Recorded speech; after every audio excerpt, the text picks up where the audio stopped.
Adjustments to me are small changes that can often happen with a manager that are low to no cost but have high impact.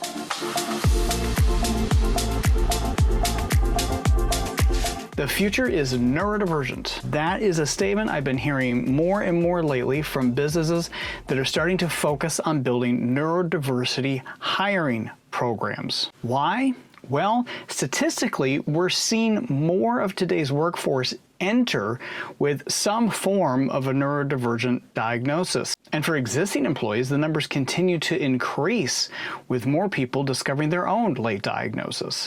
So how are some companies becoming more neuroinclusive? Many of them are starting right at the hiring stage with neurodivergent hiring programs. Hi, I'm Brett, the Audi Boss, and on this channel we talk about ADHD and autism in the workplace. I have over 12 years leadership training and senior level management experience. I also have a formal diagnosis of autism and ADHD. AuDHD. And these days, I work with organizations who are looking to become more neuroinclusive, in particular their managers. And I also do workplace coaching for late diagnosed adults. Today, I'm very excited to be talking with Isabel Fields, who is an ESG Manager at Hearst, a media and B2B company. She has expertise in sustainability strategy, ESG reporting, and inclusive workplace initiatives. She launched the company's first Neurodiversity at Hearst hiring program, a 15-week internship for early career neurodivergent talent. Isabel also oversees ESG reporting and sustainability strategy. She also serves on Understood's Women's Council and is also a Women in Power Fellow at the 92NY. Prior to Hearst, Isabel was also part of Oracle's social impact team, where she developed nonprofit partnerships and applied technology to drive social good. She's also held roles at Nike and the United Nations Foundation and Iron Mountain, building a career grounded in corporate responsibility and measurable impact. We started our conversation on how the neurodiversity hiring program was developed at Hearst. I think it happened by luck and chance. A wonderful friend of my boss is Wendy Bellsberg. She started pressing him about why we didn't focus or do anything on neurodiversity. And that happened to coincide when I was joining the company. And so when I joined, kind of my first task was looking into what would it take to start a neurodiversity hiring program. And I think what we found was that we could get one up and running in around 6 months, which is largely unheard of at a large corporation to find a program that you feel like you can really do that, and that we could do it well and genuinely. And so it felt like a no-brainer to us, especially in this moment where you're having 53% of Gen Z being neurodivergent, right? Yeah. This is so much for us about the future of work. And so it was like, well, we just have to, right? There's no reason not to. There's so many reasons to do it. That's a great entry point into sort of getting it. The data is absolutely growing more and more. How did Hearst work to build that culture of neuroinclusion? Yeah, I think about it in a few ways, right? One is training. We need to train our HR and our managers on how do you interview someone who's neurodivergent? How do you even read a job description or write a job description for someone who's neurodivergent? How do you read a resume of someone who's neurodivergent who might send you multiple pages, right? Because they're being extra literal. And then also, how do you manage that talent? And so that's one core piece is training. The second really important piece is hiring. And so that's where our Neurodiversity at Hearst hiring program comes in, which is a 15-week internship for early career autistic adults, often who also may have ADHD or dyslexia or dyspraxia or something else as well. And so we hire these folks in. Some of them stay with us. Some of them they get Hearst on their resume and go on to do incredible things afterwards. More so, I think that signals throughout the company how important it is for us as a business to hire and then retain our neurodivergent employees. And so retention is really that third major portion. So how do we reach all the people who are already neurodivergent throughout our company who maybe haven't disclosed to their manager? And so we do that through a few ways. One is we do continuous trainings, right? And learning sessions on what's it like to be a neurodivergent manager and how does that work? What's it like to be a neurodivergent employee or a family member? And then we also have wonderful benefits, including something that our benefits team brought on right when we launched our program called Rethink. It was formerly known as Joshin. And they're a job coaching benefit for neurodivergent individuals. And so if you are neurodivergent and struggling with calendar management, log on and talk to a coach. If you're a parent of a kid navigating an IEP, go on and talk to a coach. Or if you're a spouse of someone and they never do the dishes, right? And that's like driving you insane, like go on and talk to a coach. and so I think it's those three things, right? That train, that hire, and that retain that really make our program and our company neuroinclusive. And it's a journey. We're not there yet. We're always going to be improving every day. There's never like a landing pad that we'll be at. Well, and I think especially, retention really is the critical sweet spot because especially for autistic minded employees, we don't tend to want to leave. We want to stay put. We want to be where we want to be, especially if it's a job we love and that we really are thriving at. Retention is a big part of that. So I love all of this. How has executive leadership and people managers across the company embraced this work? I mean, it's just been astounding. I have to say the reception we've gotten. And I think that's because it's so personal to so many people, right? If it's not them, it's a family member, it's a friend. And so there's a personal sense of connection there that I think makes it feel to everyone like this is a no-brainer for us. And so it was really easy to rally executive support. The benefit is that my direct manager, David Carey, who's our SVP of Public Affairs and Communications, has had a long history here at Hearst and a long career here. And he sits in our C-suite management. And so he really is just such a huge vocal leader in this, right? In a way that I could never be. And it wouldn't be without him that we'd have this incredible program. And that has rallied our executive leadership as well. Yeah, I've seen David speak on this and just his advocacy is amazing in this space. And he, one of the things I love the most that he said recently was it just makes good business sense. And I think that's kind of the message that Hearst is leading with other businesses. Mm-hmm. How is Hearst bringing others along in this space in terms of other business communities? I mean, that's the key part, right? Rising tides lift all boats, and we fully believe in it. It's why I'm here with you speaking, right? We do this because we believe it's not only good for the company, but it's good for other companies. And we want more and more companies to be on this journey with us. We do not feel proprietary about any of our information. We want to openly share it. So I speak often about how do you build a neurodiversity hiring program and get it up and running in 6 months? We feel like we have a really tangible playbook that we've honed in on and thought about that we are ready to share with other companies and have been. And so an open offer to anyone listening this show, if you are interested, my door is always open. It is a huge part of my role is really sharing with others. And so we do that in kind of these speaking engagements. But beyond that, we hope that whoever we train in our company, whether or not they stay with us, that they take those skills onward. So if we train a manager on neuroinclusive management, whether or not they stay with us in a year, 5 years, 10 years, we hope that they take that with them, right? And lead at another company and be a neuroinclusive manager there. That's equally as important to us. Yeah, I love that because you're creating that opportunity for people to take that learning and wherever they go in their career, they're taking that with them to other organizations. So, well, on that note, let's sort of break that down into sort of two categories, the employees and the managers. Sort of general advice or thoughts, what sort of general thoughts, advice do you have for neurodivergent employees in the workplace? This is such a fascinating topic. Even today, I was talking with a manager who is neurodivergent himself. And the experience of the neurodivergent manager, right, who's also an employee and navigating so many things. I'll start with individual contributors because maybe that's an easier way for us to break it down. I would say for an individual contributor who's neurodivergent, who is maybe not wanting to go to the networking events. I mean, I see this often, right? The social things might be more challenging. The thing I always come back to is to know your personal brand and to share your personal brand. If you are going to be less visible, then how are you going to supplement that? I do a workshop for our neurodivergent interns who come through our program on finding that personal brand. And so essentially, if you are in a meeting with someone, what are the 3 things you want them to take away after they meet with you?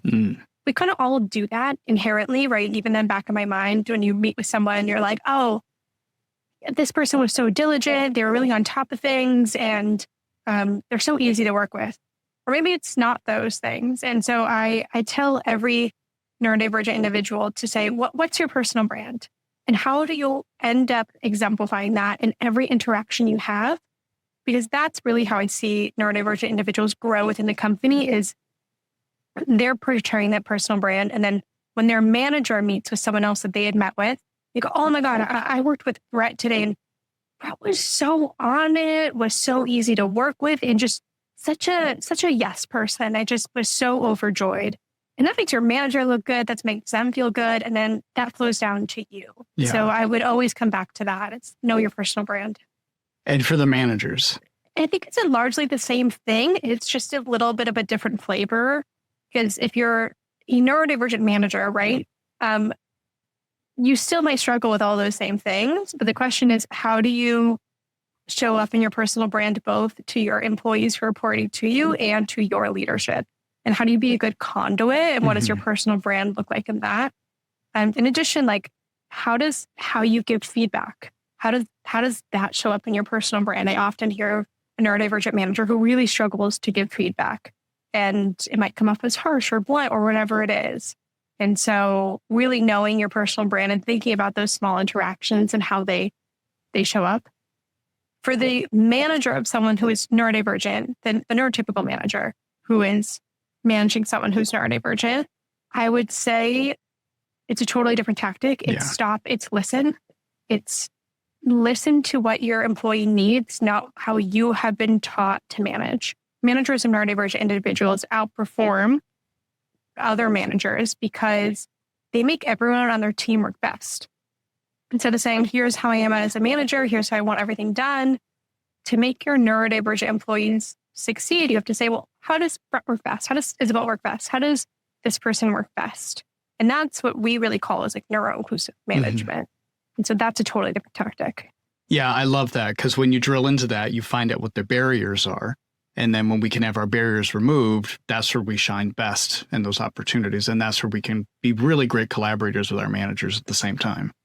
Absolutely. And it's, I think, also restructuring the job. Like, just because we've always had jobs have someone who's always doing a little bit of project management and also this and also that, doesn't mean that's how the job has to succeed, right? You can rewrite that. And so if you are creative with your neurodivergent talent, you can have a phenomenal team that is happier, that has higher retention rates, that has more productivity, that is more profitable. And again, all of the studies back this as well. Oh, yeah, absolutely. And you watch your engagement scores soar at the same time. Yeah, absolutely. Well, I know one thing, that shows up a lot in particular is how burnout is coming to work, because a lot of us do tend to overperform is an easy way to put it. How hard we work and how much we sort of throw ourselves into everything. But in particular, I'm noticing a little bit more ADHD burnout tend to not being part of too many conversations, because we talk a lot about autistic burnout, but I think at Hearst, maybe there's some ADHD burnout that's showing up a little bit more at work.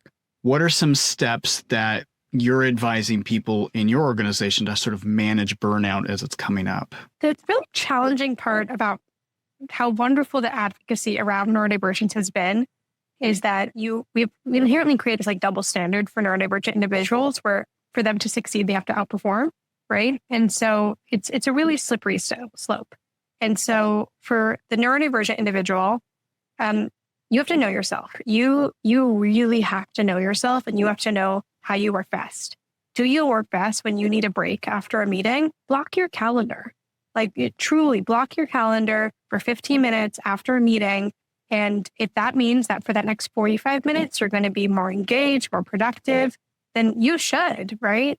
It's way better than you being exhausted and tired and drained and actually not being your best self for that next hour. Yeah. So it's really about understanding, how do you work best? And if you don't know, right, if you're just like, I don't know, I'm neurodivergent and I have no idea, I have ADHD and I don't know how I work best, try things out, right? It's a menu of options. It's blocking your calendar. It's going for walks. It's sitting in low traffic environments, right? Maybe you actually don't need a break. You just need a sensory break. I so many people I see with ADHD who are overworking, forget to drink water, forget to get up, forget to go eat a snack. And so keeping that kind of stack for you of things readily available, I also think is a huge, huge part. It's sending a notification in your phone to go get water. Yeah. I just think you have to kind of figure out, how do you work best? And I think you can't rely on someone else to tell you, because again, it's so individual. And Brett, you and I have talked about how individual each person is. So audit yourself, try out, say this week, every day I'm going to try a different tactic. Yeah. Find what lands. Yeah.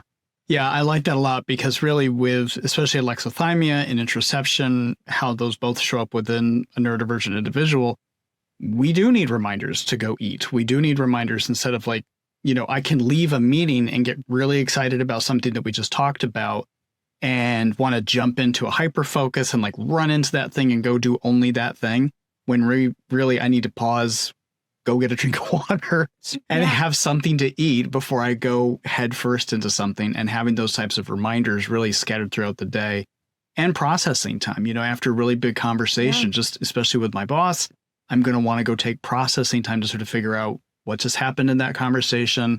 What are my follow-ups in that conversation? What do I need to maybe go back to my boss about for a lot of those things? And like, what's my ownership of the follow through on those things as well?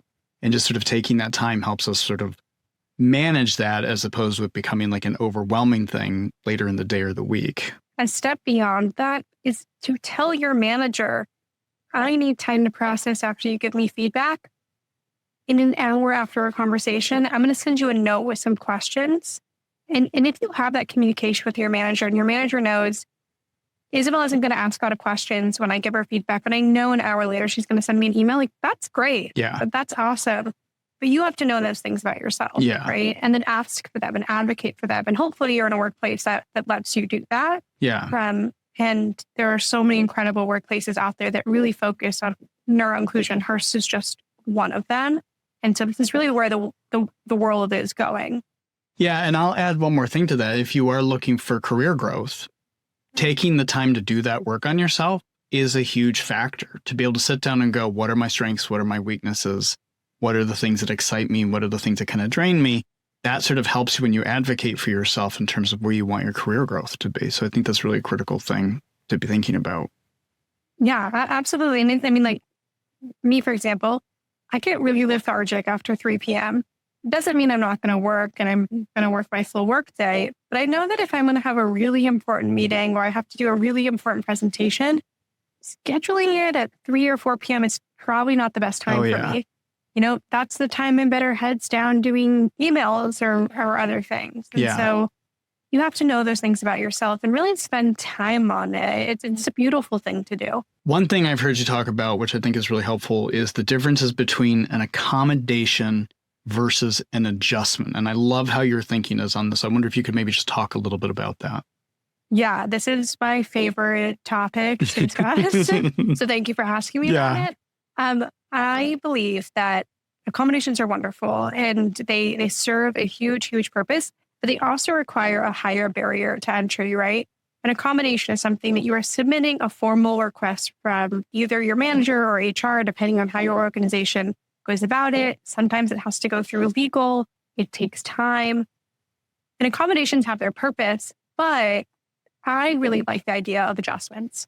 Adjustments to me are small changes that can often happen with a manager that are low to no cost but have high impact. For example, an adjustment could be seating in a low traffic environment. When we have interns start part of our Neurodiversity at Hearst program, I look and walk around every desk area where we're thinking about sitting them and pick the desk that is not near a bathroom and not near a door. Now, we still have an open environment. There still might be challenges, but small things like that can make a big difference, right? Another one might be work hours. Someone comes to me and they say, I work best in the mornings. Can I work from 8 to 4 p.m.? Great, right? Maybe there's occasionally they have a meeting they have to stay up for 4, but those are small things that can make a huge difference that don't require costs, but have a huge, huge high impact. And can often be done just between an individual and a manager as well. And taking breaks after a 15-minute meeting, after a meeting is another form of an adjustment, right? Yeah. And I think the more accommodating in that adjustment style a manager is, the more trust that gets built up between an independent contributor and a manager at the same time. I think there's a lot of trust that helps with that. Yeah. And you know what? An accommodation is scary. Yeah. It is scary to be vulnerable in that way in a workplace and say, like, I need this. Yeah. Adjustments are kind of like dipping a toe in the water towards that. You don't have to say all the reasons why you need it. You can just say, this is how I work best. And I think that is a great, great thing that people should be relying on more. And each manager should care about how does each individual employee work best? Yeah. And with an adjustment, you don't have to disclose anything. Whereas an accommodation, that's where that fear comes in of having to disclose something you may not want to share at work quite yet. So yeah, I love the adjustment idea a lot. Yeah, we're super excited about it. Like I'm jazzed every time I get to talk with managers and employees about adjustments because it just feels like an aha moment. You're like, oh my God, yeah, of course, why are we doing that? It's such a simple move. It's low stakes, low risks, very simple all around. Yeah. And high impact. Yeah. One other big thing that comes up a lot in particular when we're talking with our managers is rejection sensitivity. And that can be a tricky thing, especially if you haven't disclosed with your manager, but it certainly, it can come up in any conversation really, but in particular with a manager. What's your advice for, folks at Hearst when we're thinking about, having conversations with our managers and colleagues and navigating our rejection sensitivity? Yeah, I'm always so hesitant to give advice on these things just because each individual is different, right? And so, and I don't have ADHD. And so also it's someone without ADHD, it's hard for me to always give advice on these things just because I don't want to presume how someone else is experiencing their world.